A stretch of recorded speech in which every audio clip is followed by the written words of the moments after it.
Welcome, everyone, to today's Scaling with People podcast. I'm Gwenevere Crary, your host and founder and CEO to Guide to HR. And today I have Chris Seifert here with me, and we're going to be talking about whether or not you're making good decisions and are you actually implementing that as part of your strategy to grow your business.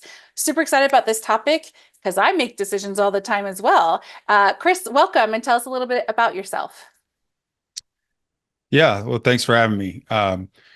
As you mentioned, I'm also a founder, like many of your listeners, a founder of Enabling Empowerment and author of a book by the same title that was recently published. And I've got about 25, a little over 25 years of professional experience in manufacturing and operating environments. I spent about 8 years on active duty in the U.S. Navy and the submarine force. Well, thank you for your service. Appreciate that. Thank you. And then transitioned out of that and spent about another 8 years in operational roles. Many of those, three different plant manager roles in manufacturing plants. And then I was also a vice president of operations of a large renewable energy manufacturer. With that company, I joined them when they were about 350 people and about 350 million in revenue. We grew that to about 1.3 billion in revenue, and from 4 plants to 10 plants. So a lot of experience growing and scaling a new company there.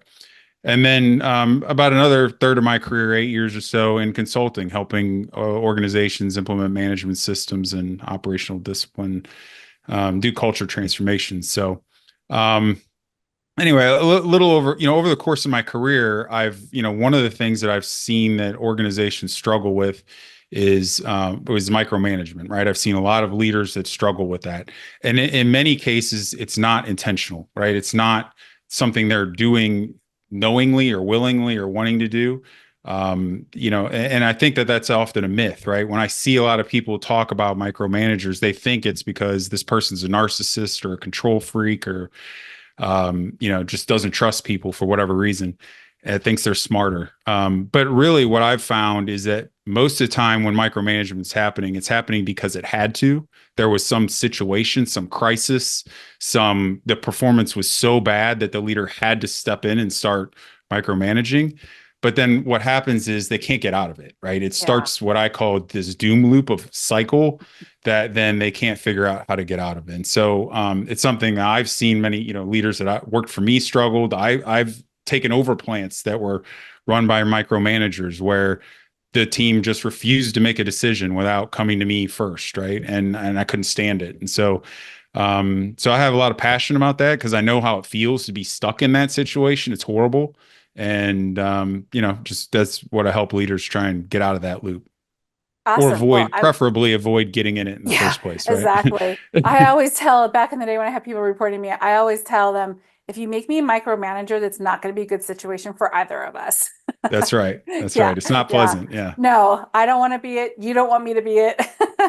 Yeah. Yeah. So opening up, talking about good making decision skills. And as founders, we know every day we're making billions of decisions. And, you have some founders out there that have made their personal life less decision making so that their decision making capabilities are all about their businesses, such as like you only wear white shirts and that's all that's in your laundry because you don't want to have to think about what you're wearing, right? So tell me, like, as a founder and as people that you're helping with their businesses, how do you identify what good is in regards to decision making, other than a business is flourishing or not? And how do you help like your customers course correct as they start to kind of go off track of a good decision?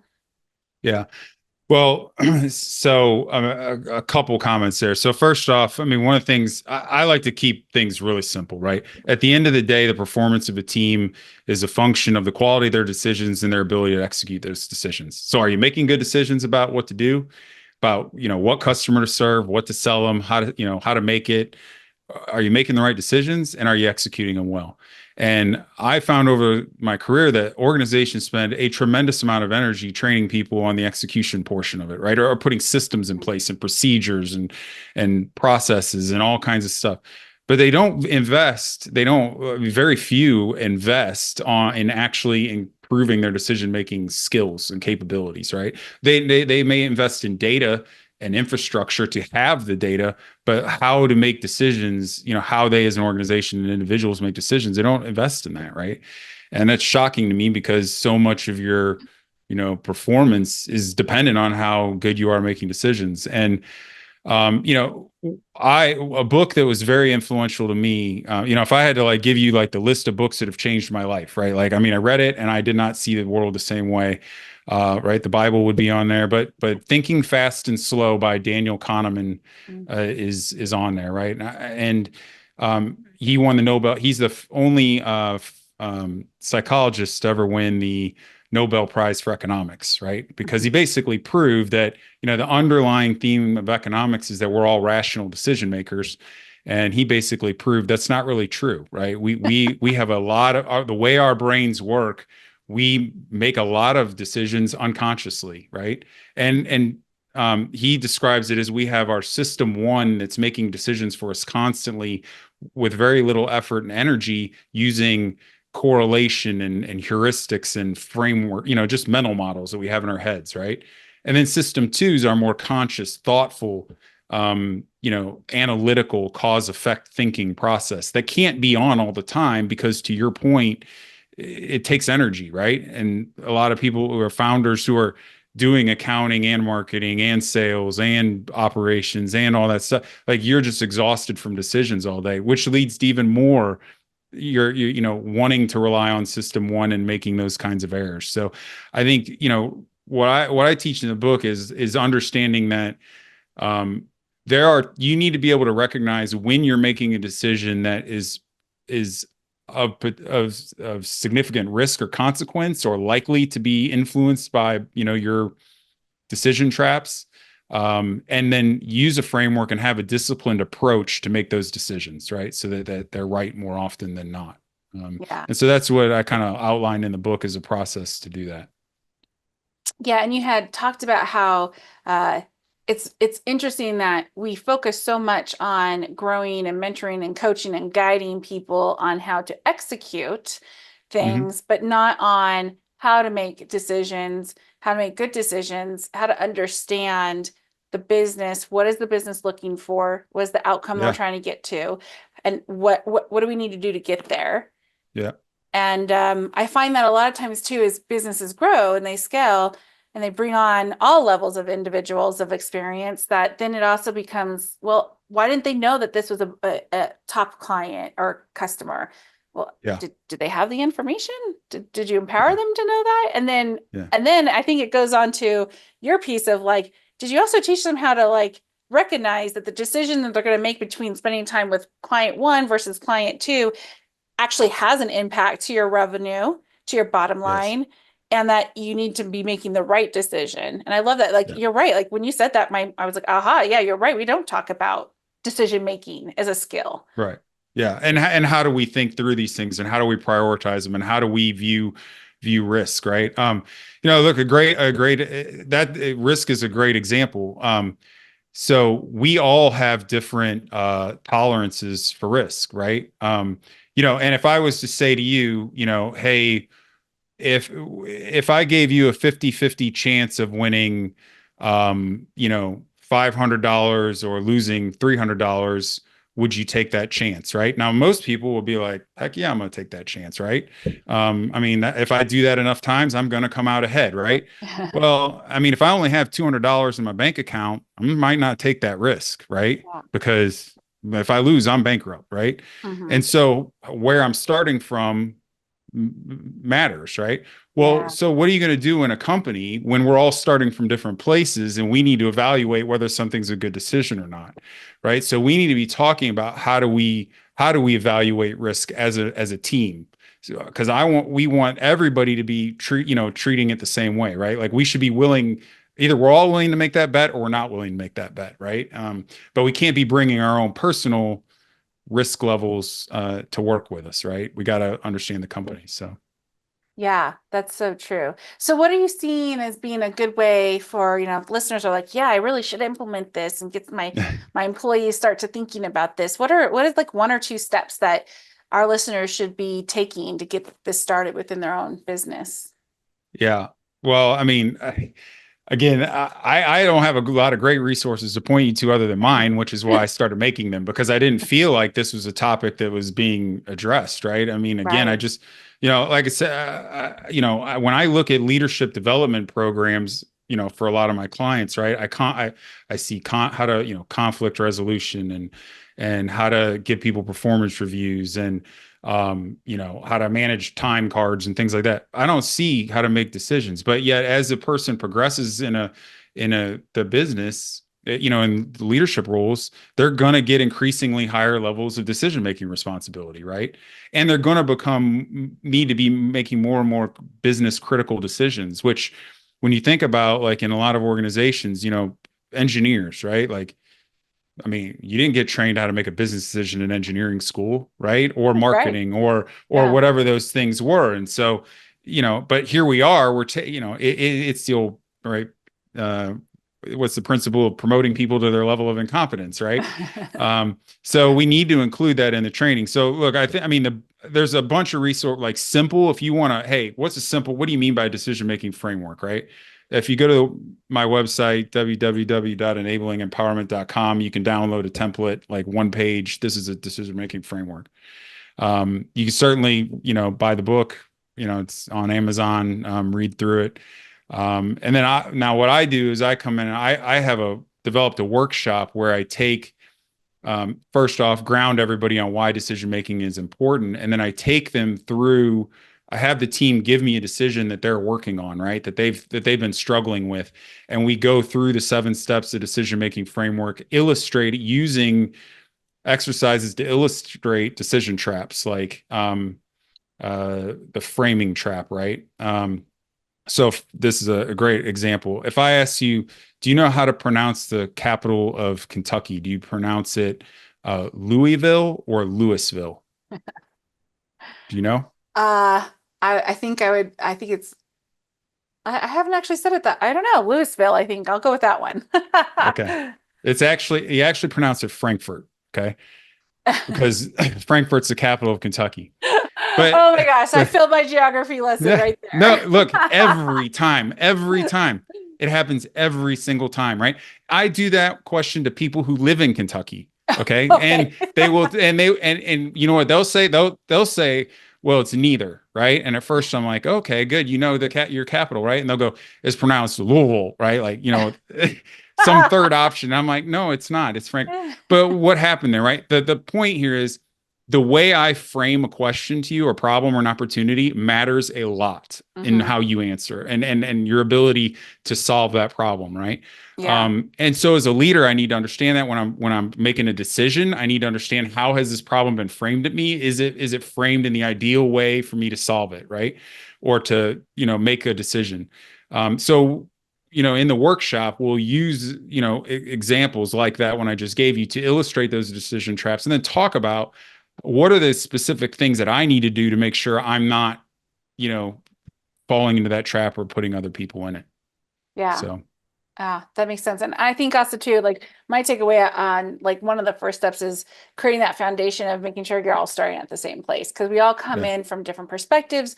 We have different personal experiences, different professional experiences.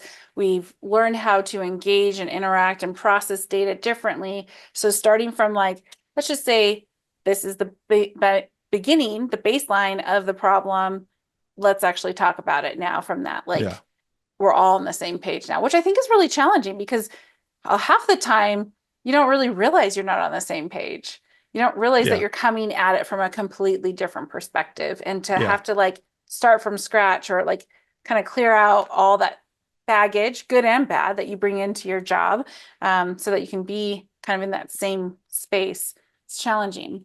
yeah, absolutely. Yeah.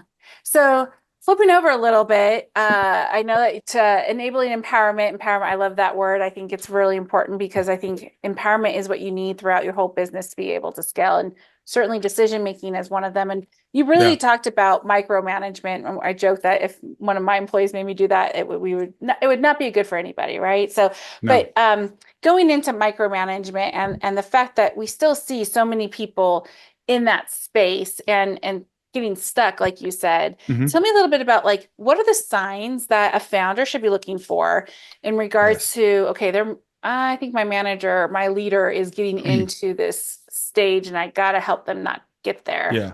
Yeah.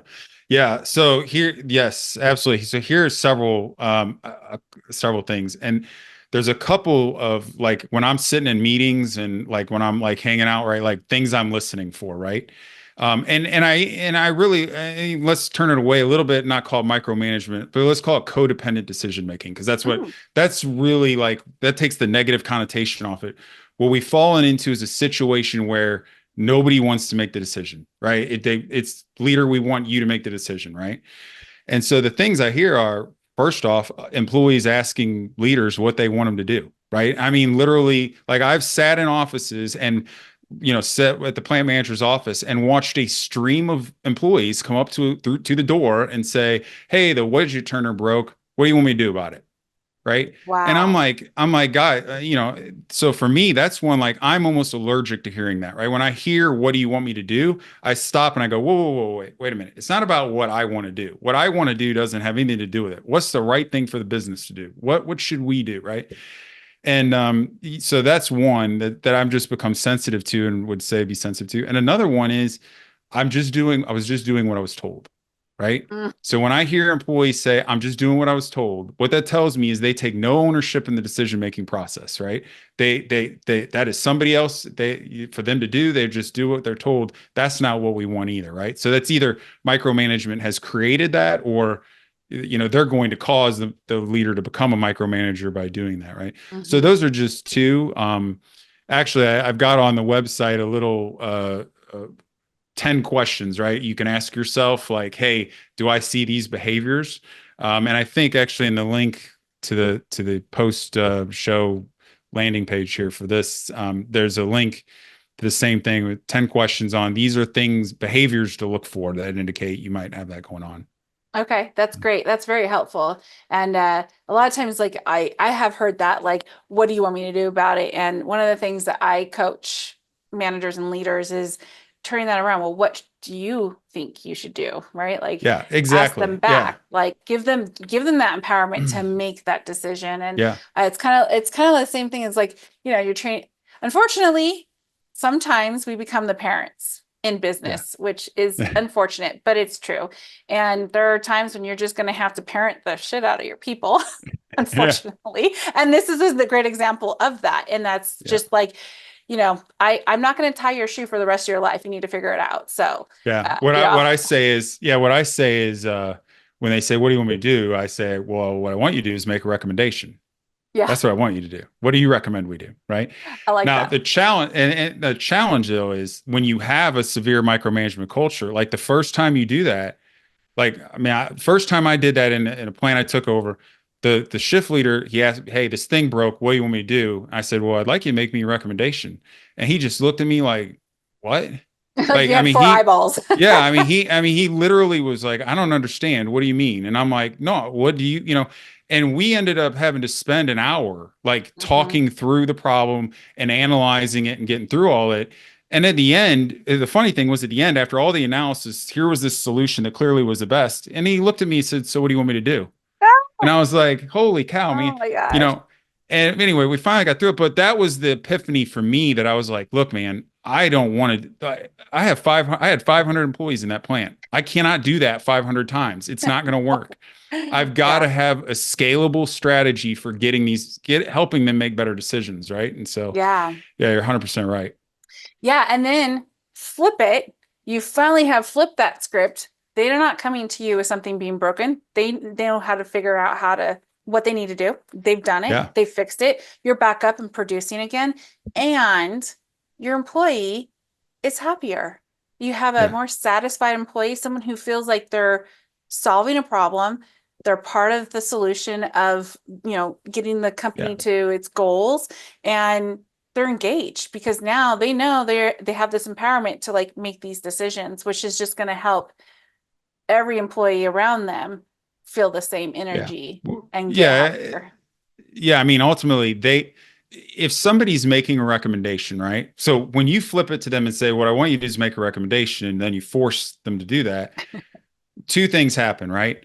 Number one, they they now have a ownership in this decision, right? I mean, they are Yeah. invested in this decision working. They can no longer say, I'm just doing what I was told, right? They helped with this. So they feel invested in making it successful. The second thing is, yeah, they feel like they have the ability to impact the outcome of the business, right? And there's nothing worse, there's no worse feeling than being caught in an organization that you feel like's failing and feeling like you can't do anything about it, right? Hmm. I mean, that's the worst, right? Like that's when people are just give up, right? They're like, I Yeah. can't do anything here, and they quit. So yeah, that's helping them have that feel like they can influence the outcome is what it's Yeah. about. Absolutely. And then helping them, what I've seen too is like taking it the next step, which is helping it tie back to, well, did you realize that because you were able to fix that machine, in exponential time, it didn't take you talking to me and then you going and doing it and Oh coming back yeah. and telling me like we shaved off 30 minutes or even an hour, Yeah. and that allowed us to produce X amount more, which allowed us to get to this revenue, which is helping us get to our goal. I think a lot of Yeah. times I see managers forget to like connect it, right? Yeah. I've even caught myself doing that where I forget to connect it and help them understand the power that they have in their role, and that there's a reason why we have 5 people, 500 people, Yeah. 5,000 people. It's not because we want to have a high number of people. It's because each person has an actual impact to the outcome. Yeah. Yeah. And look, even more importantly, just for your own as the leader, for your own sanity, right? I mean, when I took over that plant, right? Like literally, I mean, my wife was like, Chris, if the phone's going to ring all night like this, will you please just go sleep on the couch? Right. Because that's how bad it was. I mean, it was Wow. all night, every night. Like Oh we my couldn't do, gosh. like I had to be called 3 times a night to help make a decision. Right. But once I told them, I Ludicrous. said, once I taught them the framework that I used, and I said, when you call me, I want you to walk through the framework. I want you to walk through how you got to the decision with me, right? Well, after a few times, I mean, that, yeah, they started getting competent at it. And then I was able to start saying, would you stop calling me? Because the last 3 times you've called me to make a recommendation, I've agreed with you right off. So we don't need to do this anymore. Why are you calling me still? Right. Yeah. And then I could finally sleep through the night and my wife wasn't angry anymore. Right. So, Oh gosh, that is insane. I can't even imagine. yeah. Yeah, and you're right. It's like again, any kind of people behavior change you're trying to change, even in yourself, give yourself grace and Yeah. empathy because it's not a flip of the switch. It is a time. It does take time, multiple times, whether it's, within a couple weeks or a Yeah. couple months. Sometimes it's going to be half a year to a year, depending on the situation. But just, give you and your people grace of getting through that and the learning curve Yeah. on it. Because, yeah, it's a shock to the system if now you're being told to bring something forward when the whole time you've been pushed down and said, just do what I tell you to do, kind of thing. Yeah. Yeah. Absolutely. Yeah. Yeah. So this has been an interesting conversation. As we wrap up, is there any last tips or tricks or tools or thoughts you'd like to share with the audience before we sign off? I would just say if decision making hasn't been something that is on your top of mind of like how am I making sure that my team is like how are we better at making decisions than our competitors, right? Because if at the end Mhm. of the day, if we're not better at making decisions than our competitors, they're going to outcompete us. And if that's not something that you're thinking about, then it should be, right? Yeah. That'd be the Yeah. final thing I would leave you with. Great question for people to mull over. And with that, we will end the podcast. Thank you so much, Chris, for joining me today. And for the listeners, Yeah. I hope you got a couple of tidbits out like I did, and we will see you on the next podcast. Have a good one, everyone. Bye.